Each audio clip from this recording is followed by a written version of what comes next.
Sunday. As we all recall, the talks were preceded by a stolen election, sweat, tears, police brutality and death, amid a steep rise in the cost of living, which has only got worse as the talks were being concluded. We want to thank all the people of Kenya, the media, fraternity, and other stakeholders for exercising great patience and restraint as the dialogue continued. I thank the members from both sides of the talks for their commitment and dedication to national duty. After the initial tension and mistrust, which was expected, the parties gelled and worked well together.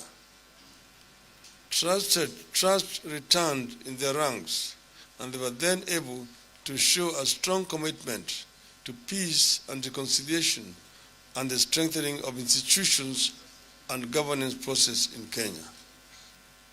The document the team has come up with is ultimately imperfect and unfinished, but it is a good beginning. We have agreed to disagree on the most important matter to us. We made what we believed were reasonable proposals on how to address the rising cost of living. But the government side flatly refused, terming it their exclusive business and further arguing that they got the mandate of Kenyans to execute their Kenya Kwanza economic agenda. We will be engaging Kenyans further in the coming weeks as we must, because the pain of the cost of living is really unbearable. In the coming weeks, the majority of Kenyans will be carrying the burden of increased school fees besides the many crises in the education sector. Be that as it may, we have come this far because of a commitment to constructive engagement and positive energy and sacrifice for the sake of our beloved country, Kenya.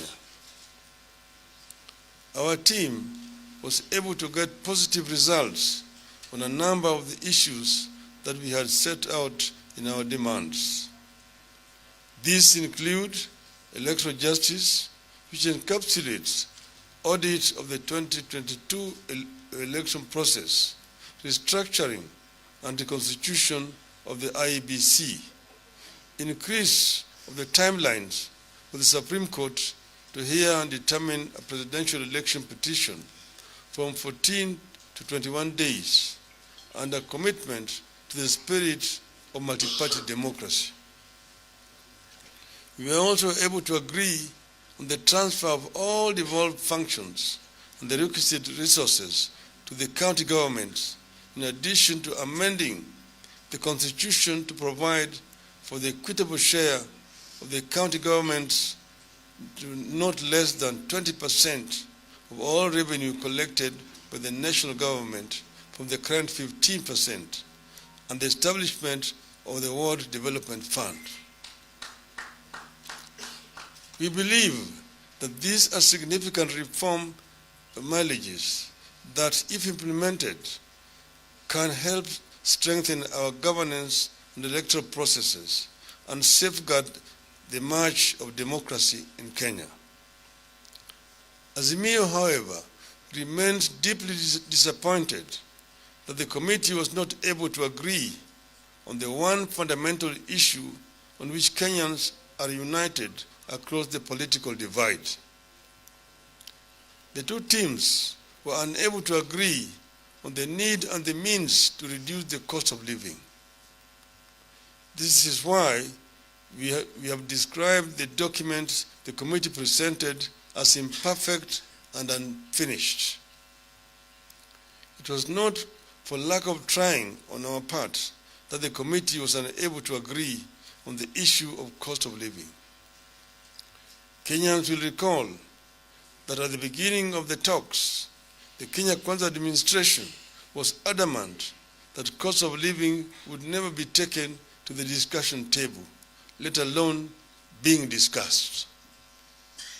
The Kenya Kwanza had insisted that the only issues it was ready to discuss were the reconstitution of the IBC, implementation